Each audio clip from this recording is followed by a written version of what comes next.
Welcome to Influential Entrepreneurs, bringing you interviews with elite business leaders and experts, sharing tips and strategies for elevating your business to the next level. Here's your host, Mike Saunders.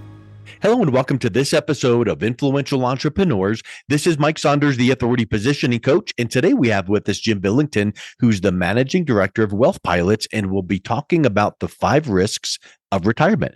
Jim, welcome back to the program. Good morning, Mike. Welcome, or thank you. I'm sure there's more than 5 risks, but we probably want to keep them dialed into the 5 main risks or the pillars of risk. But let's kind of start off with first talking about almost like, why don't I hear this, from everyone? Because I know that there's some type of advisors that put your money in the market, and they say, oh, we've got your best interest in heart. But maybe you hear later on that there's another type of a product that doesn't expose your money to all of the risk and volatility on Wall Street. So talk a little bit about that correlation. Well, it starts on Wall Street. You hear this overly marketed term called fiduciaries. We're fiduciaries, so we put your best interest at first, and we only make money if you make more money. Well, what they don't address are the 5 risks of retirement. They aren't really focused on all the risks that a retiree may face. They're looking at a broad spectrum of investors, where we at Wealth Pilots specifically focus on retirees. So when we have to protect a retirement plan and a client's retirement lifespan, we have to incorporate a plan that works through the 5 risks of retirement, that protects them from number one, longevity risk. Number 2 is market risk. Number 3 is interest rate risk. Number 4 is tax risk. And number 5 is long-term care risk. And the Wall Street fiduciaries that just manage your money with risk in the market don't address any of these retirement risks that are very important. And yet they call themselves fiduciaries, that they're looking out for your best interest and make you feel like you would have all these things covered because they are fiduciaries. And the point, and especially today's conversation and the focus of our business, is to lay a solid foundation that does protect a client's retirement plan against these 5 risks that Wall Street's not talking about. Yeah, those kind of people that give that advice, they feel like they're giving good advice because they're only working with the tools that they can work with. So they're not telling you to get into extreme risk, but hey, Wall Street has risk, and if it drops and you call me, we're going to tell you, oh, it'll come back. All those normal type responses, but you're not playing with all of the tools you could be playing with to fully provide that fiduciary support. And like you said, market risk. Wow, there's a certain time, my daughter just got married recently, and she's 21, and she could probably take a little bit of market risk at that age. But at some age, you're going to need to start saying, okay, let's start talking and looking at retirement. We need to start looking at things that are not going to expose me as much to that market risk and volatility. Well, especially right now, we're at the top of a 14-year Super Bowl market. And, the fiduciaries would like, the Wall Street type of investment fiduciaries would like you to think that this is just going to go on and on, this Super Bowl market. And, if that's retirement money that you can't afford to risk losing, you could live an awful long time in the retirement, and you start shifting the focus now from growth to income. Now longevity is, how long is that nest egg going to last if you have to start drawing income, and market risk starts, the volatility of the market risk starts eating away at your principal as you're taking income. That's a key factor that the Wall Street fiduciaries do not address, is that downside market risk, that type of volatility will kill income. And over time, that will significantly endanger the longevity risk of your portfolio, and risk, sending your portfolio into a downward depletion or implosion type of scenario. Well, also with longevity, it makes me think about, you look in the news headlines and you read that people are living longer today. It used to be maybe the tables or the actuaries would say plan for this many years of retirement at whatever ages that would fit into that number. But, we're taking better care of ourselves. We're exercising better. We're eating better. There's better health care. So maybe that number is inched out a few years. And now that money needs to last even longer than what you had initially thought, right? Exactly. A Wall Street type of growth with risk plan is not going to be projected to provide the longevity of income through age 100 that a fully designed retirement plan that we have the protection in place against principal loss. That's going to make sure that it provides a lifetime of income regardless of the performance of the market, because there will be big dramatic market corrections when you're taking income, and that's going to endanger the longevity of your portfolio. So that's why we put that one as the number one risk. Number two is incorporates that because it's market risk. Most people in retirement, they're taking this nest egg, and if they leave it without the fidelity of the world, and first of all, Fidelity is not a fiduciary, but say we talk about a Ken Fisher or any of these fiduciaries that claim to have your best interests at heart and to put your best interest first. What they're not telling you is that the next big market correction in retirement might not be what you want to experience, and you might not live long enough to be able to get that money back again, especially if you need to draw income from that nest egg. Yeah, for sure. So talk a little bit about interest risk. What does that look like? Well, interest rate risk is another risk that Wall Street doesn't talk about because for years we've been taught to believe that you can balance out the risk of the equity markets by layering and laddering or investing in bonds or in bond funds. And we've heard this goes back to modern portfolio theory. Back in the 80s, these economists won a Nobel Prize with modern portfolio theory and talked a lot about balancing the equity portfolio, the part of your portfolio with bonds, and that would reduce the risk so that when equities went down, the value of the bonds would go up and vice versa. They were inversely proportional to each other. And that would help mitigate and balance out mitigate the risk and balance out that portfolio. Mm-hmm. But what we found when interest rates went down dramatically about 12 years ago after quantitative easing and the Fed, to help us recover from the subprime mortgage crisis, lowered interest rates to dramatically low levels and held them there for over a decade. And that really increased the interest rate risk. That when interest rates went back, not only it did two things. Not only did it lower the interest rates that you could get on your portfolio. So for a retiree who was counting on interest to produce income, that was a risk. But also if they put more money in bonds to provide more interest and more income, then as interest rates could only go up in the future, what that did was it eroded the value of the bonds. You could buy a newer portfolio of bonds with a higher interest rate, and that meant that your older portfolio of bonds went down dramatically in value.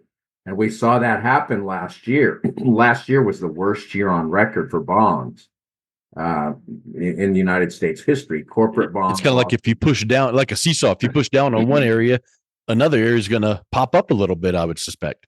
That's right. And so I was telling my clients for years that when those interest rates went down so far to almost zero level at 0.25% levels, that was no longer a way to balance the risk of the stock market, because as interest rates went back up, that could only decrease the value of your bond portfolio.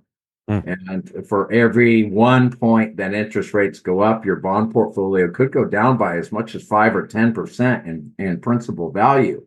And people have been led to believe by these Wall Street fiduciaries that, bonds are going to be safe and you can never lose your money in bonds. They're principal guaranteed. by these corporations or by the government. Well, you're still in the market. You're just in the bond Yep. market. And so when Yeah. interest rates go up, you're losing principal value. And that's what happened last year. Corporate bonds lost over 13%. Intermediate treasuries lost 15%. And the long-term treasury bonds, 30-year treasury lost almost 40% last year. And that's what's put banks in terrible positions on their balance sheets.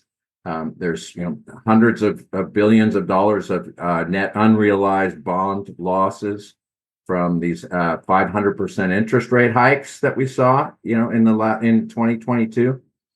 And so when the Fed mismanages their balance sheet, it trickles down, and it to the banks are suffering with this 500% interest rate hike. Now, it does help savers and retirees in terms of their income, but if they've held bonds for any long period of time, those older bonds or those bond funds that they invested in have gone down dramatically in value. So that's interest rate risk, and that's another way that Wall Street has helped you manage the risk of your portfolio without letting you really know the whole picture. Is that that doesn't completely mitigate risk. You're still in the market, and if you're a retiree, that's something that you could experience in your lifetime as a dramatic downside valuation of your portfolio when interest rates get back to an equilibrium, which is they're closer to now. Jim, you mentioned a word that made me think of something: mismanage. And we can get all the puns and jokes out about government managing, but we do know that the deficit is a huge number, growing every moment, every day. And really the only way to defray that is to either control spending, which ties into that word mismanage, where I was going with. But we know that's not going to happen. You're not going to control spending. It's just out of control.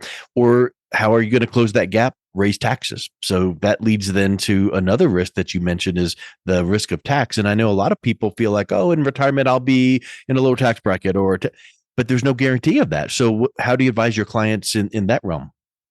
Well, the tax cuts that expire here in 2 years or give us this window where we probably are going to be in the lowest tax brackets, at least for wealthier retirees. Then we're ever taxes are going to just have to go up across the board dramatically, because the U.S. Fed and Treasury has mismanaged the budget to where there is a $34 trillion government debt right now, and just to service that debt, the interest is about $750 billion every year. And so they're going to have to continue to print more bonds to pay that interest. But what that's going to do is drive up taxes to be able to carry that amount of interest to pay on that debt. Taxes are going to have to go up across the board. But those tax cuts that from the Trump tax cuts, those expire in 2 years. So what we're looking at here is an opportunity to be able to convert to Roth IRAs and pay the tax now before those taxes go up dramatically, and move that retirement money from forever taxed money, money that we've never paid tax on, that we're going to have to start taking required minimum distributions, and we have no control over where those tax brackets will go. We have no control over where those required minimum distributions will go. There's no other agreement that you would enter into that you would have blindly open-ended liability. Yep. Right. But your retirement plan, and this is another thing that the Wall Street fiduciaries, they never help you plan around the tax risk and tax efficiency of a portfolio. How do you hedge against future tax increases and have some diversification in your portfolio by converting to a Roth IRA, or even using investment grade life insurance as a super Roth vehicle? What it does is it creates tax diversification in your portfolio, some never taxed money that no matter what the federal government eventually raises taxes or raises required minimum distribution tables to, you're completely immune. Once you've paid that tax now, in the next 2 years, or phase that Roth conversion out over, say, the next 10 years, then you get to a point where you can have a huge nest egg that's completely, the growth is tax free. The income, the withdrawals you take are tax free. And if you die before spending all that money, it's going to go to your wife and your kids tax free. So tax diversification is another thing that, again, these Wall Street fiduciaries do not deal with that, because they're simply helping you grow your money with risk in the market, and helping you believe or making you believe that that's putting your best interest first. They're really not looking at the whole retirement plan picture. Those five risks, and tax risk, if not having diversification against future tax increases, is a huge risk that we talk about, and we help put our clients ahead of the curve and stay in control of where they want their taxes to be over their retirement. And that's such a huge hit, where it's like a punch at a hole in that bucket, the proverbial bucket where water's flowing in, like money, it flows in, but then taxes, it just flows right out. And you want to minimize that as much as possible. And another one of those is that last one you mentioned, long-term care, because that's kind of like that thing that's in the back of your mind, like, oh yeah, well, I don't need that, or it probably will never happen. And it probably won't until it does. So talk a little bit about how that is a big risk and really needs to be contained, because that then is another bleeder of your retirement funds. Well, it is, as much as, taxes are a huge driver of inflation. If you look at healthcare costs, they're a huge driver of medical costs have gone up so much. Long-term care, 10, 15 years ago was less than half the cost it is now. And it just continues to go up. It's one of the sectors of our economy that's hit hardest by inflation, is healthcare costs. And what again, your Wall Street, your brokers and fiduciaries are not helping you plan with your portfolio is the chance that as you grow older, the chances are increasingly prevalent that you're going to have some type of long-term care. And at age 70, the chances are about 70% of us are going to need some type of long-term care. At age 80, chances are about 80% of us are going to need some type of long-term care. And the older we get, the chances go higher and higher. And the average long-term care stay is around 3 years. Even if it's in your home, it's exorbitantly expensive to have in-home health care. Most people do not have this type of risk, diversified in their portfolio. They simply are hoping, against all odds, that the growth of their portfolio at their investment advisory firm is going to help provide that cushion, that they eventually sell their home and move out of their home and move into some type of residential retirement plan community that has long-term care. But those costs are outrageously expensive to move into a residential retirement facility that has some type of long-term care. And so it's a part of a retirement plan that has to be addressed, that unfortunately isn't being addressed by the Wall Street fiduciaries that, again, claim to have your best interest at heart and put your best interest first. But if you aren't looking at one of the biggest risks to your portfolio is that a big chunk of it can go in 3, 4, 5 years worth of long-term care.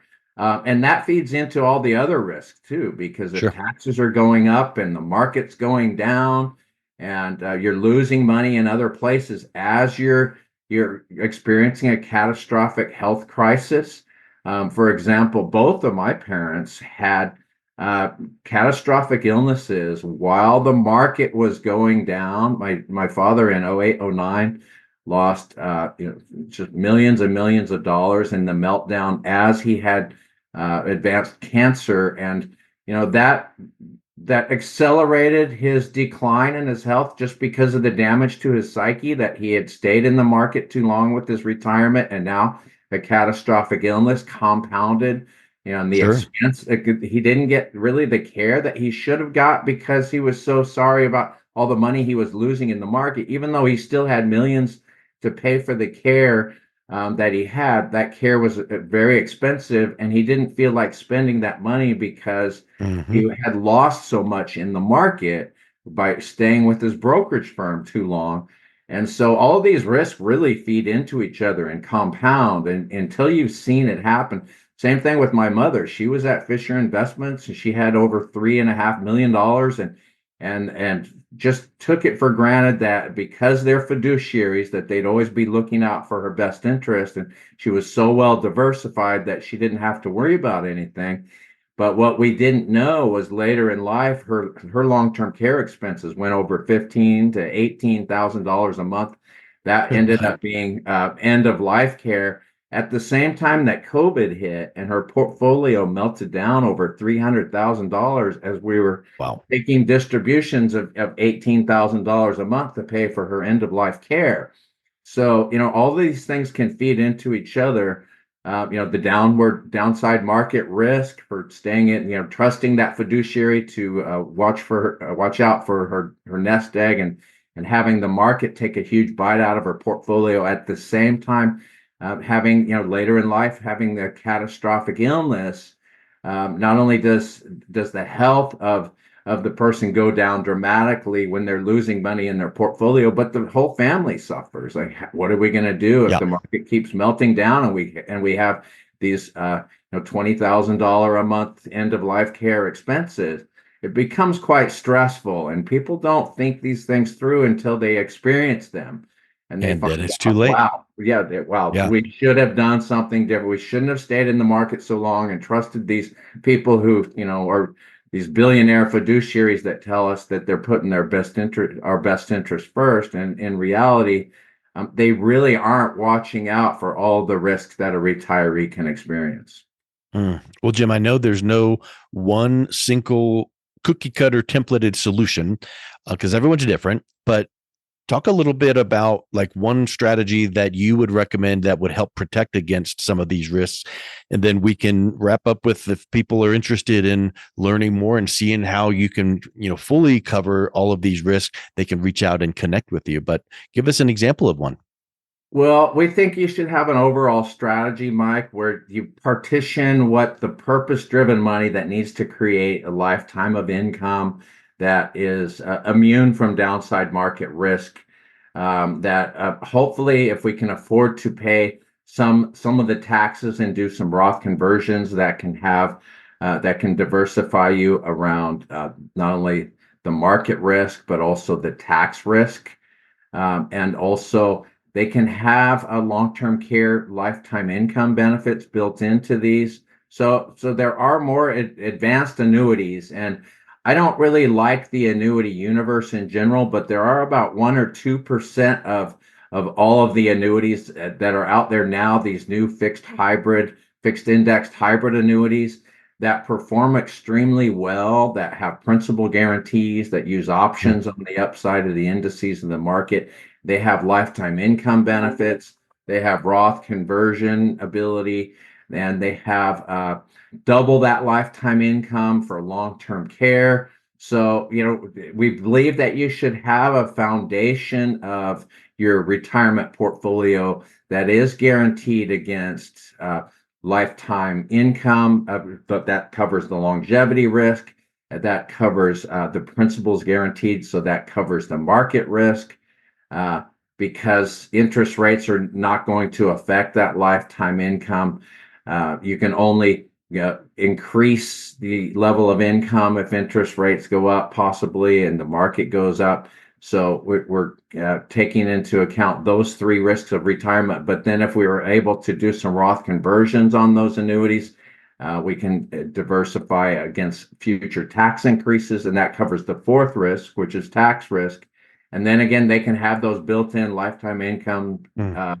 benefits that double for long-term care. That covers the fifth risk of long-term care risk. So that's what we, specialize in, is help people build a very strong foundation of that purpose-driven money that has to be there to last their entire lives. And no matter what the market does, no matter what taxes do, no matter how bad their health, and no matter what interest rates do, or a catastrophic illness, These are subjects that need to be talked about and planned, financially, to make sure that a retirement plan can withstand these 5 risks of retirement, or at least we've visited the topics and checked them off to make sure that everyone's comfortable with the portfolio moving forward, as opposed to a Wall Street portfolio where they will just hopefully grow your money and by diversifying it across a wide variety of asset classes. But when the next big market meltdown hits,